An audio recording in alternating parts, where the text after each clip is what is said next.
So kana namot mga kalas, murag maanod na po na ron.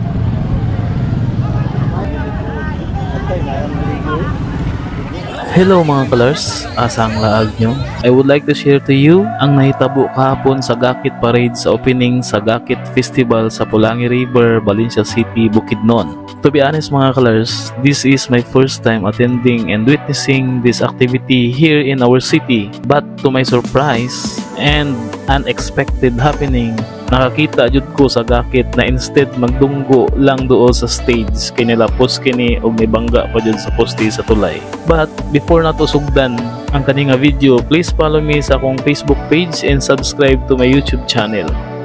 So mo to gani mga colors, excited na jud ko maka-witness og Gakit Festival. In fact, 3 days before sa festival kay nikuha na jud ko og mga video daan, kay excited lagi ko. So pag-abot na ako sa tulay sa Pulangi yesterday, no, I noticed nga naa naman di ay nakadunggo nga Gakit. So mo to sa tulay na lang jud ko nagpwesto og nagvideo dayon og nagpalupad og drone. So mga kalas, dito sa kilid sa Pulangi, no, dili mismo sa tulay kay nagpasugot ng Gakit Festival karon, no, July 10. Natama ni sa Friday. Kalitra ko nakadungog sa mga syagit sa mga tao nga nilapas daw ang isa ka Gakit sa tamang dungguanan. Wala mga kalas, kanang Gakit mga kalas, imbis na dito raon ta to naanod na.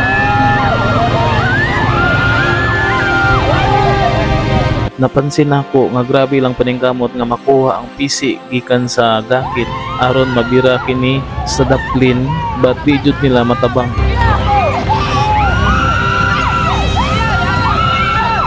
Taman sa nakalabay na kini sa isa ka tulay, daghan gusto mo tabang pero sa kusog sa tubig, di jud nila madadali hangtod sa niabot na kini sa isa pa ka tulay.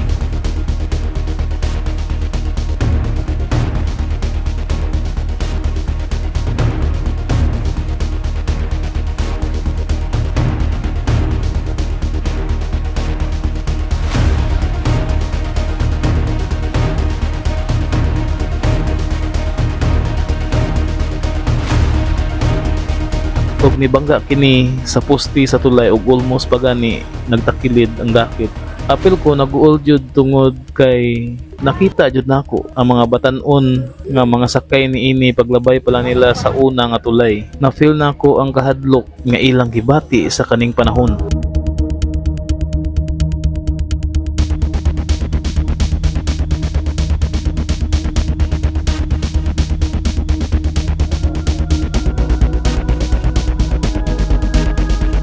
May gani na lang jud kay nihinay ang current sa tubig after sa ikaduha nga tulay ug mao to natabangan jud sila aron makapadaplin.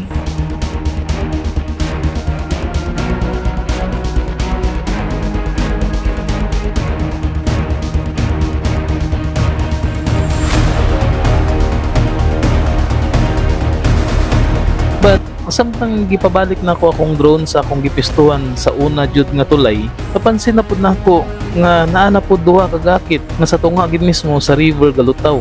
Mayo gani kay ang isa natabangan daan sa rescuer o bibira kini padulong sa daplin, pero ang isa ka Gakit padayon lang jud og sabay sa agos sa tubig. So kana namot mga kalas, murag maanod na pud na ron. Tama ni abot kini sa tulay, and for the second time nibangga kini sa poste sa tulay na pud. Wala, may iko sa poste. May iko sa poste bay.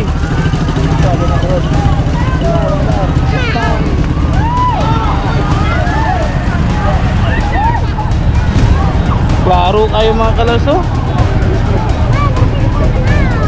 Pasalamat na gid no kay wala sila nangaunsa. Kini nga higayon gitabangan dayon sila sa rescuer sakay ang rubber boat, mao kini wala na sila nilapos sa ikaduha nga tulay.